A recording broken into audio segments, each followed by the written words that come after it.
Rugby World Cup 2019 final is going to be between South Africa and England. I thought let's have a look at some key stats from both these teams to see kind of where their strengths are leading up into the final.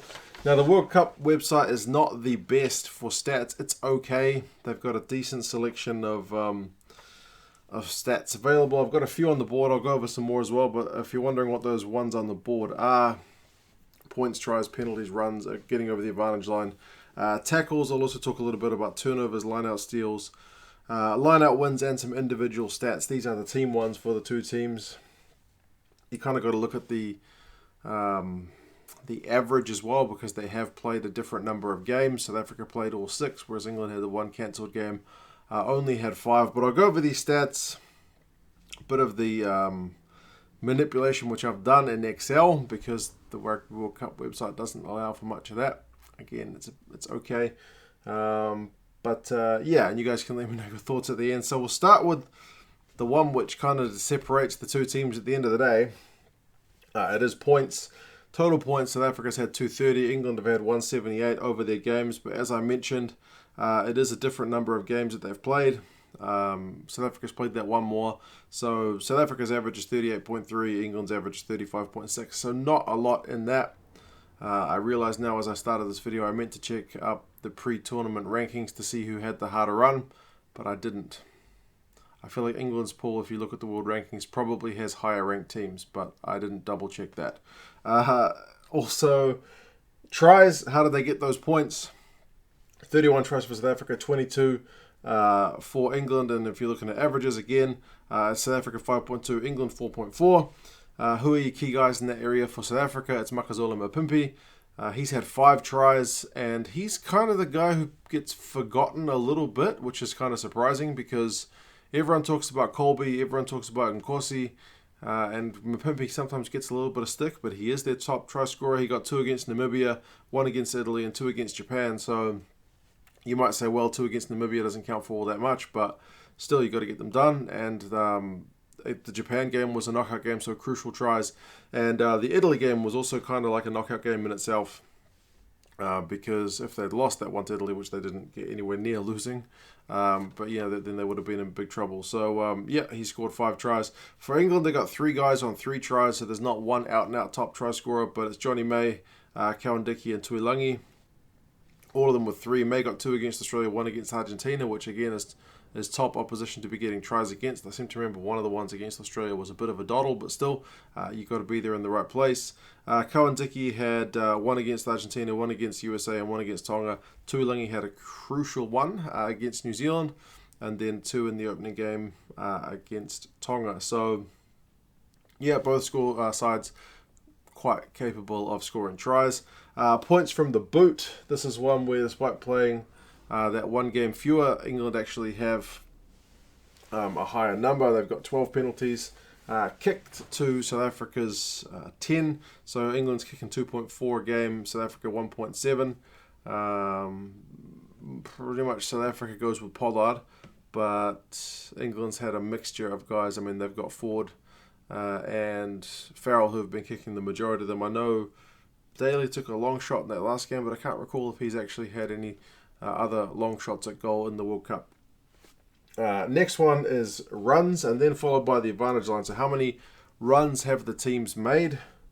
645 for South Africa, 622 for England. That doesn't kind of mean a lot when you just look at that without a lot of context. Average runs per game, it means England's making 124, South Africa's making 107. So England is running the ball a bit more. But times they get over the gain line, I've done the maths basically comparing it to the number of times they've run compared to the number of times they get over the gain line.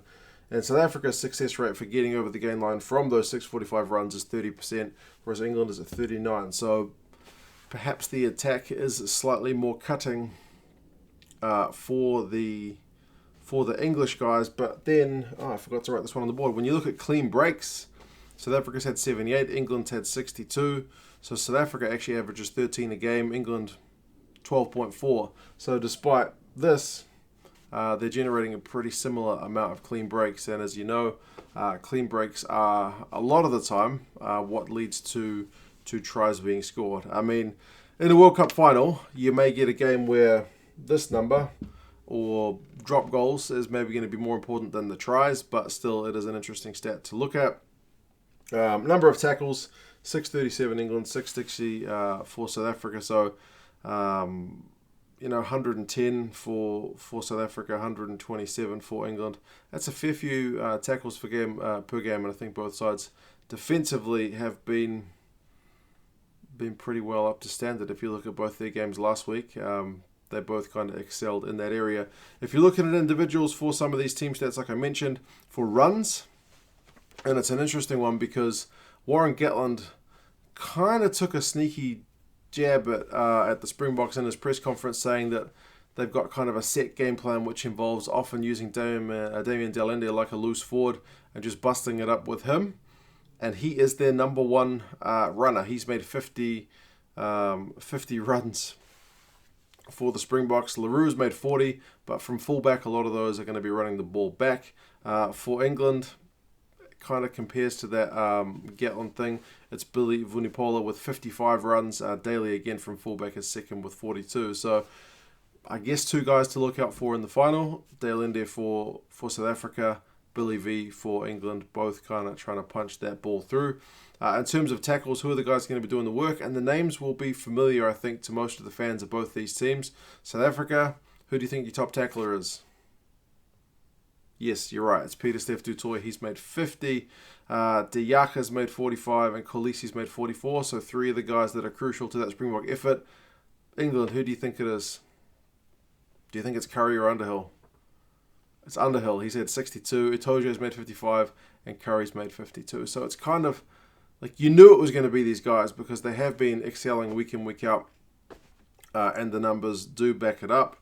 In terms of some set-piece stats, is one that's kind of very interesting for England and one that's interesting for South Africa. So if you just look at the number of line-out wins, South Africa averages 10 line-out wins a game. England, it's 13. So I think both sides have been relatively secure in that area. But in terms of line-out steals, South Africa is leading the way in the whole World Cup with 11. England has had 5, so averaging 1.8 a game for the Springboks, so almost 2 line-out steals a game, and that it's enough to just relieve pressure or create attacking opportunities. For England, it's 1 per game. So that's one stat where there's a clear advantage, I guess you would say, to South Africa. They do tend to play the 4 locks with 2 starting and 2 on the bench, so maybe that's part of it.